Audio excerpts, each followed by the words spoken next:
Hi guys, I'm just going to show you what I was trying to explain earlier with the differences in the brushes in Zbrush. So,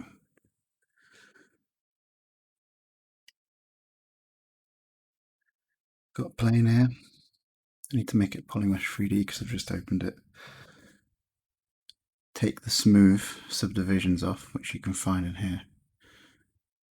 So when you go to subdivide it, it doesn't smooth the edges, the corners. And you can see it dividing now.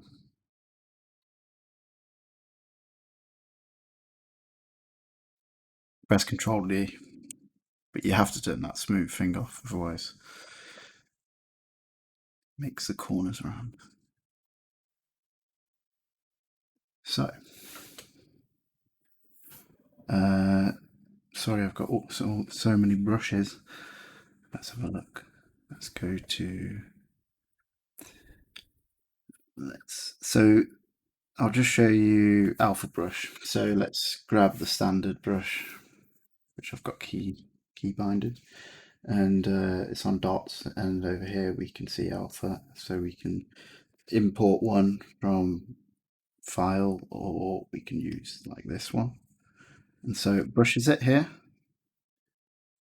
like so.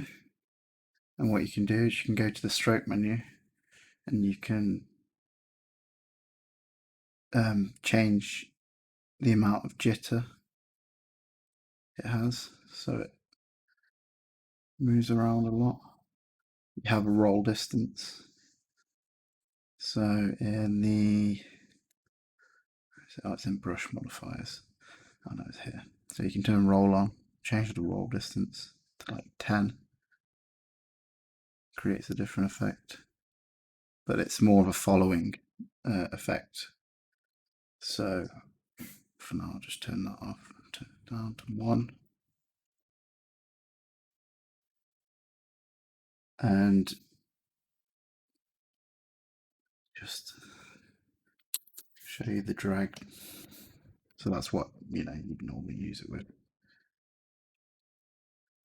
I've completely forgot right now, but there's a way to like make the pattern follow a bit more different than it was on the brush.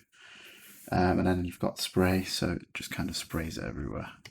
And in stroke and brush, in brush there's modifiers here, and this is it. This is where you smooth the brush out or create the longer trails or whatever in intensity. I'm not gonna mess around with it, but yeah, you get the point. So that's alpha, and I'll just go to the default here, chisel 3D. So these are VDM brushes. These up here are different to alphas. When you pull out an alpha, you can't have an overhang. So you see here, underneath, that's like, I don't even know how it does it. It's magic. But with an alpha, if you pulled that out, it would come out like that. There would be no overhang. So that's the difference there. And you can actually make these as well by just making your model, sculpting on it, whatever you've got to sculpt, and then you can go to brush and create insert mesh. You'll be able to find a tutorial on this, but that's pretty much it. And then it creates it. You go to your brush where you've created it, it'll add it to the end, or get rid of all these and make a new one, depending on whether you put append or new. And then you can just crack on and make loads of ears for your very airy monster. So that's VDM. And then we've got, so we'll go for the IMM dragon bone here, which is a default.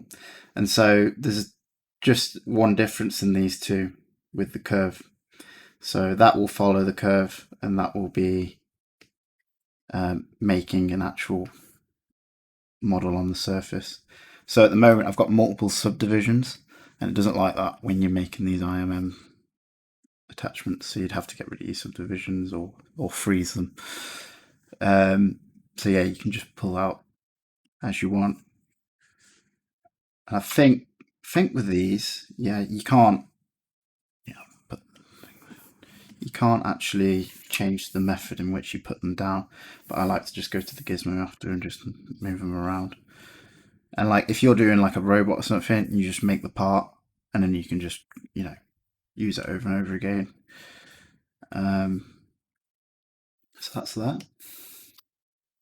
And then you've got the curve. So another test here. You got chains and stuff. I mean, you can edit all of these in the stroke and the brush. There's videos on it to do it properly, because there's a lot there if you really want to do stuff. So there's a couple of things. So this isn't really what I want here, because it doesn't really show. So this necklace link here, for example, which I never knew was there, which I'm pretty good about. So yeah, this kind of comes out, and I just want to show you something else quickly with this because it's important. So if I go like that, it follows a surface on this particular one. But if I go to, let's say, curved tube, which is one that you use quite a lot if you're using tubes, it doesn't follow the surface, it doesn't snap.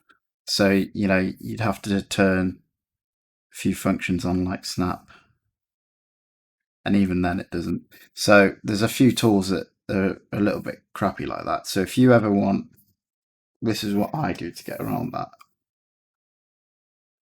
I'll create my curve with the curve brush that I think will snap. So it says snap on it on this one. And I'll create my curve and it'll snap.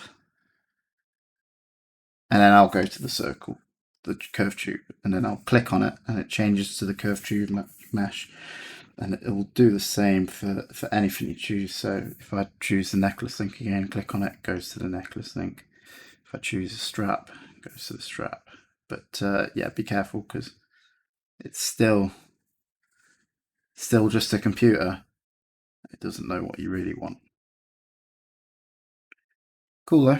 But that's all of those brushes, and you can pretty much do all the things you wanted to do with them. Cool. Hope that helps.